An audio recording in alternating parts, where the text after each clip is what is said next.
You're listening to the Public Health Entrepreneurs Podcast with your host, Dr. Charlotte Huntley. Greetings, everyone, and thank you for joining us on this episode. On this podcast, we explore topics of interest for professionals at this intersection of public health and entrepreneurship. My name is Dr. Charlotte Huntley, and I'm really happy that you've decided to join me on this episode. I'm a public health entrepreneur, and I do have well over 25 years of experience in healthcare and also in public health, and I've supported so many entrepreneurs along the way. I've also been podcasting since 2017, and I'm a huge fan of this platform. So on this particular episode, I really want to focus on the topic of family members. And I'm going to share some personal perspectives here, but I'm curious to know, does your family understand what you do and who you serve? That's a fair question. For myself as an epidemiologist, epidemiologist by trade, when I started consulting, and we do niche down and do epidemiology specific types of consulting projects. But on the journey from this as my professional career as a job employee for someone into consulting, I've always shied away, or I used to shy away from trying to explain to people because it was always so complicated. Even back when I worked in clinical laboratory setting, I was in microbiology, and it was always just complicated trying to explain what I do. I remember my mom got to the point where she knew I had something to do with the blood. And so that's how she would sell it to people. Like, oh yeah, Charlotte, she works in a lab. I don't know, something to do with the blood. And for years, even as I moved into my public health role, she still kind of deferred back to that explanation. And it was just so hard for me to try to explain what I do. That's not unique to me. I know a lot of us are like that. And a lot of people, not just epidemiology, but when you think about public health, if you think about before the pandemic, when people really weren't paying any attention to us, it seemed like, why even bother to explain this? This is just complicated. And then once the pandemic kicked in, everybody was hearing public health and epidemiology a lot. They were starting to ask more questions. And it was really hard to try to explain even at that point. So I'm giving you that story. Part one of it, well, one reason I want to share it is because I understand if you are withholding trying to explain what you do, because public health is broad and sometimes it's kind of complicated and people don't fully understand compared to, say, healthcare. But the other part of that is because it is so important to take the time and it's worth the effort to try to explain to your family members because they want to help you. Okay, so sometimes the work is complicated and hard to explain, but is so worth the effort. I started years ago. I started making an effort to explain. And the more I made the effort to explain, the more I learned about how I needed to use different phrases, because sometimes we're all guilty of this in public health. We will use language that is public health centric and we understand it. And when we try to explain it with our own language, other people are still not understanding what we're trying to describe. So I think it's important to find a way to explain it to the general public anyway. But specifically now as an entrepreneur, as a business owner, your family members want to see you succeed. They are genuinely excited to support you, but they need to know how to support you. My mother was always bragging about what I was doing. She was proud of me. But I needed to help her understand and give her the words and the terminology to explain so that when as she would tell her story, then she was more accurate. And they're often going to be bringing people to you. Sometimes as they're out there telling the story and talking up what you're doing with other people, they are helping to recruit business for you. So if we can invest some time into making sure that they understand what you do, what we do on a very conversational level, then at least the people that they're going to be attracting or bringing to you are going to be more aligned and good prospects for you. People that will want to, a good fit for what you're offering and how you can help. Remember, they're bragging. They're out there telling people what you do. And if they have a decade-old version of what you do that they're telling, then that's a missed opportunity. And I realized that in the case with my mother, but also with other family members. So not long ago, maybe about 2 years ago, I set a goal, and each quarter I made a plan to meet with and just have a catch up call with a family member. You know how I have a big family. So there's always, people are busy and we're always doing a lot of things.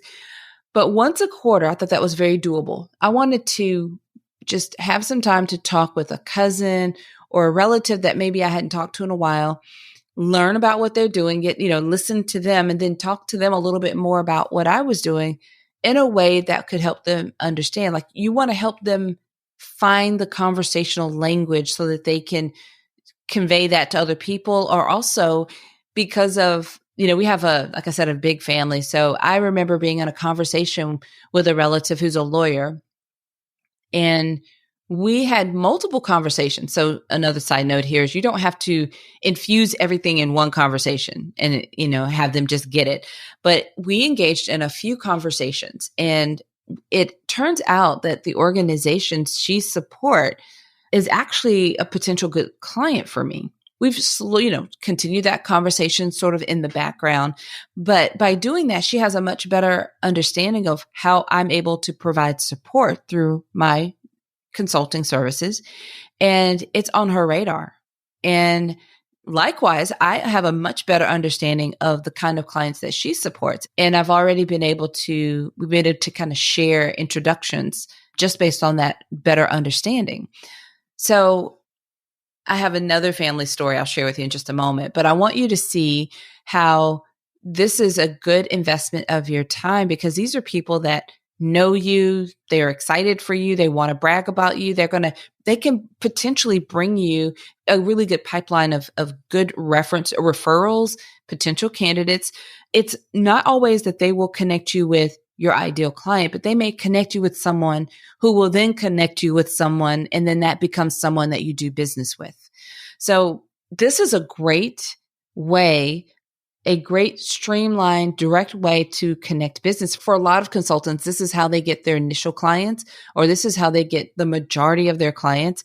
Then this referral base, like leveraging your network, starting with your family. So the very family members that you may feel like this is too complicated to explain, I don't want to do all this, that's a rich ground. And I encourage you to connect with family members. So here's another story, a recent story with this in mind. I have a family member who reached out to me to gauge interest. Actually, one of their colleagues reached out to me. They introduced me to someone that we have, our backgrounds are a little bit more clear or more aligned. But this family member understands, not in great detail what I do, but they do understand the problem I solve through my consulting and the type of clients that I like to work with, that we are excited to work with. They understand that really well. So they connected me with someone, and their colleague reached out and asked me if I would be interested in meeting to talk about a potential submitting a proposal on a project. In the conversation, it's a perfect project for me, something I'm very excited about. It is absolutely aligned with the ideal client type for me. I was thinking as I was in this meeting, we've already had a couple of meetings, but about 3 or 4 people. It occurred to me that this was such a great use of my time. Our time, we're all very busy, right? We have very limited space on our calendars. We can't meet with everybody who's interested in me. How many times if you had a meeting with someone who wanted to meet with you and you get 5 minutes into it and you realize that that's not anywhere near the kind of work that you do or you even like to do? Okay, well, when you share with family and they get to know you, and then this kind of scenario happens, like with my family member. So I'm in this meeting and it's a great project. It's well aligned, and it's a great use of time in terms of me, this discovery. This is like part 3 of the discovery phase of this. And it looks like they're looking to put a team together that can then submit this proposal by the deadline. And just the conversations have been so rich and full of connections and sharing resources, and just like all the right people are at the table. So I got to thinking how much I would love to have all of my meetings be like this. All of the conversations I have about potential projects or onboarding be this high quality, where it's really aligned with the type of work that I like to do, the type of clients that I like to serve and support. And that's another reason why I'm hammering in this thought for you, or these strategies or tips for you, and really urging you to connect with your family members and make sure that they understand what you do. So the problem you solve through your business, the focus, the target population that you serve, and the type of clients that you like to work with. If they can grasp one of those three, then they're going to likely be bringing you up in conversations and bringing, some people are natural connectors. I think I'm one of those people. I'm a natural connector. When my network has gotten pretty broad, and I definitely leverage this with the members of my mastermind group. When I get to know their businesses as they come on board, I'm often thinking about who to connect them with, or who, sometimes two people will come in mind, and I just know that they should get together and have a conversation. And so those natural connectors, they are naturally going to bring and connect the two people or two or three parties together that they feel have some alignment and synergy. So people like that, those natural connectors, need to understand what you do, and you have them in your family. I promise you, probably, you may not have thought about it that way up until now, but it's just, if you have a large family, come up with a strategy. Don't overwhelm yourself. If you have a small family, regardless, just think about, set an intention to connect with family members and start having conversations so that they understand what you do. So a couple of things, the language part can be tricky. Even when you think you're conveying it clearly, it still has room for improvement. So I used to use the word epidemiology often because, I like it. I worked really hard to learn that title and phrase. So I found myself really trying to explain it a little differently, or when I say it, I'm prepared to explain what it means and not just say it and leave it hanging out there and assume that people understand what it means. Another thing that we serve in our consulting, we serve BIPOC nonprofit organizations. So these nonprofit organizations that are BIPOC led or serve BIPOC communities. So I use that so casually until someone in my family said, well, what is BIPOC really? I hear it all the time, but I'm not sure I know what that is. And as soon as they said that, I instantly made a mental note that we have to start to break that down in our language. So on our other podcasts, every time we say that, I'd say about 85, 90% of the time that we say it, I also explain what it means. So Black, Indigenous, people of color communities. So we don't just make assumptions. So sometimes the language in the conversation with your family members can help you know how to further craft your message and how you explain to people what you do and who you serve. So keep a lot of these things in mind. And not only, it's not just a one-time conversation. I think it's an ongoing conversation with family members. They need to know what you do, who you serve, and then keep them up to date. I have some older relatives that I have conversations with, and I will update them on things that are happening and what we're doing. And I make sure that I strive to put that language together. I know that when my mother, I would explain a lot of what I was doing because she didn't understand like public health, like what is that? But my mother did a lot of similar work without the title of public health back in her day. So sometimes I would explain what I was doing, but then I give her an example from her own stories of in her working days so that she could relate to it. That helped a lot with how she began to understand more about what I was doing. I just encourage you to do that. It's worth the effort because, like I said, the family members, they want you to succeed. They're really invested in you already. And they are likely and have their own circles of friends and colleagues. And you just never know what people may be looking for and where that overlap may or may not be.